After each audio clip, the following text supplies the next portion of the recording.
Perkenalkan, nama saya Cindy Kartika Sari, 1950837 dari kelas manajemen 6U. Yang terhormat Ibu Brigita Romanda Kaliska, selaku dosen mata kuliah perilaku konsumen. Materi hari ini adalah pandangan sosial konsumen, yang berarti tanggapan, cara pikir seseorang dalam memilih dan menilai suatu produk atau jasa yang dipengaruhi oleh lingkungan terdekat. Topik pembahasan yang pertama, pengaruh keluarga konsumen, di mana dua atau lebih yang terikat oleh hubungan perkawinan yang tinggal bersama-sama. Pengaruh keluarga konsumen terdapat peran keluarga. Yang pertama, influencer, yang kedua, gatekeeper, yang ketiga, decider, yang keempat, buyer, yang kelima, usher, yang keenam, disposer.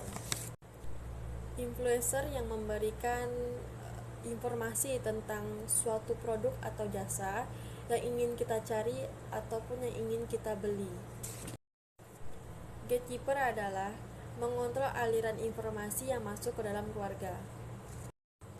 Decider yang menentukan membeli atau tidak suatu barang atau produk yang ingin kita beli. Buyer adalah seseorang yang mengambil keputusan membeli suatu produk ataupun barang. Usher adalah seseorang yang mengonsumsi ataupun yang menggunakan suatu produk ataupun jasa. Disposer, seseorang yang menghentikan penggunaan produk tersebut. Contohnya penggunaan skincare yang tidak menyesuaikan jenis kulit masing-masing. Jenis kulit kita ini kan ada yang sensitif, kulit kering, ataupun kulit berminyak. Topik pembahasan yang kedua, pengaruh perkembangan sosial dan budaya. Yang pertama, lingkungan sosial. Lingkungan sosial itu akan mempengaruhi diri kita. Contohnya tuh menyesuaikan diri dalam berpakaian. Yang kedua, budaya. Kita yang mempunyai budaya ketimuran, di mana kita sopan dalam berpakaian. Adapun lingkungan yang akan saya jelaskan. Yang pertama, lingkungan makro. Lingkungan makro adalah lingkungan yang di luar konsumen, sedangkan lingkungan mikro adalah lingkungan yang sangat dekat dengan konsumen. Lingkungan konsumen terdiri menjadi dua. Yang pertama, lingkungan fisik, yang kedua, lingkungan sosial. Yang pertama, lingkungan fisik. Lingkungan fisik yang berupa sarana dan prasarana. Yang kedua, lingkungan sosial.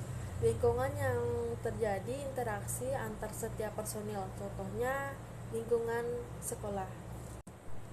Topik pembahasan yang ketiga, pengaruh lingkungan kecil konsumen. Topik pembahasan yang keempat, pengaruh strata sosial konsumen. Strata sosial adalah penggolongan masyarakat ke dalam kelas skala bertingkat. Contohnya, kelas atas, kelas menengah, kelas ke bawah. Menurut Surjono Sukanto, sifat strata sosial terbagi menjadi tiga.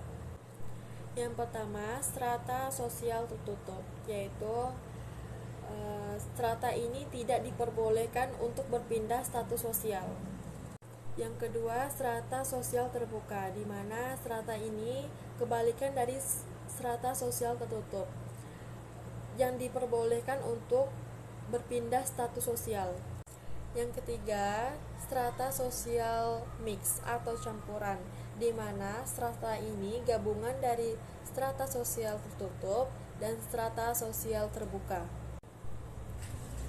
Fungsi strata sosial bagi bidang ekonomi. Yang pertama, sebagai alat pembagian kerja. Yang kedua, sebagai solidaritas bagi kelompok berdasarkan status. Yang ketiga, sebagai pendorong mobilitas sosial pada masyarakat. Fungsi kedua strata sosial bagi sosial. Yang pertama, terbentuknya status simbol pada masyarakat. Yang kedua, terbentuknya gaya hidup pada masyarakat. Yang ketiga, terbentuknya solidaritas antar individu dalam kelas sosial yang sama. Fungsi yang ketiga, strata sosial bagi pendidikan. Yang pertama, menjadi motivasi. Yang kedua, mendorong mobilitas sosial. Yang ketiga, menyesuaikan peserta didik sesuai dengan kemampuan dan usianya. Semoga apa yang saya jelaskan dapat diterima.